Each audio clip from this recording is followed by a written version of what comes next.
So to teach go to your mat, have a towel for the dog, and it's a magic towel, or mat, and as they go onto the mat, click and treat.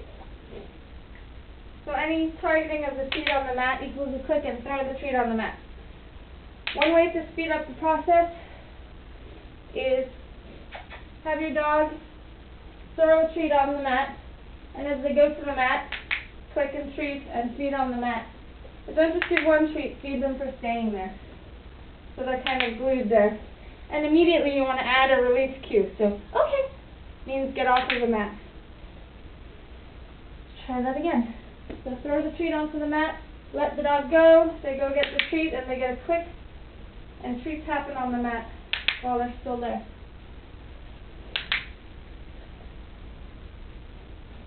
Okay. Good girl. Now I'm going to wait her out, pretend to throw a treat. If they're too smart and they know you haven't really thrown a treat, then go back and practice throwing a treat. Okay. Good girl. So I'm going to pretend to throw a treat on the mat. She goes to look for the treats that were there, and she gets a click and treat for staying there.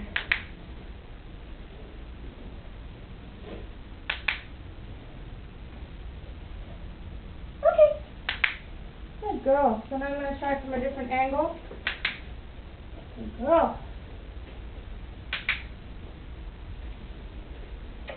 Okay. Good girl.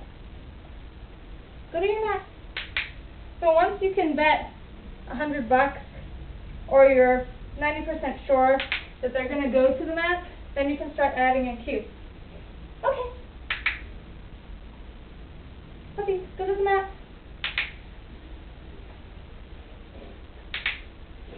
As Kiko is demoing here, you can use the same training method to teach Go in your crate. Either you can start with the crate as a new object, or you can put the mat you've already been working on inside of the crate. As you can see here, Kiko loves this game. Drop on recall using a mat. Call your dog to you with a mat in front of you, and as they get to the mat, ask for a down, click and treat, and then release them at some point. Repeat this over and over again until they get it clear in mind that as they reach the mat, they're to lay down on your cue. By building this behavior of reinforcing the down on the mat, you make that area a reinforcing place to be rather than just reaching you. So you get a dog that doesn't creep forward but stops exactly in place when you ask for the down. So practice calling your dog to you and having them stop on the mat. Once they've mastered that, move 2 inches back from the mat and ask for the down on the mat. Gradually, by approximation, get further and further away from the mat and you'll have a drop on recall. Once the dog is great at this, then practice 20 times and then remove the mat, ask for the down. If they don't down, then no click. You can also practice sending your dog out to the mat to do behaviors at a distance. So go out and drop, or go out and sit, or go out and stand. The mat is very useful. Then remove the mat and practice without the mat. Drop at heel using a mat. Basically, it's the same method as drop on recall, except this time you're walking with your dog at your side, and as you reach the mat, you ask for a down. Click and treat, and then release them.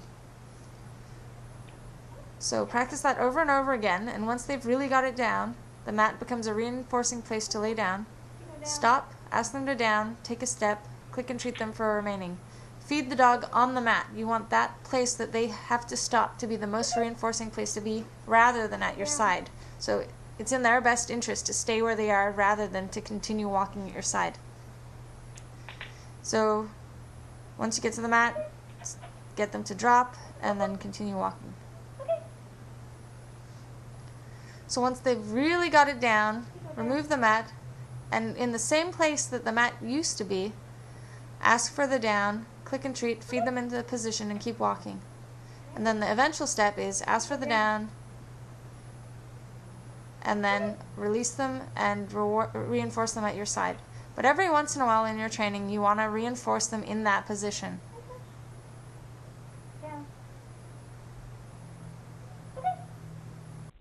You can also teach stand or sit as you continue walking.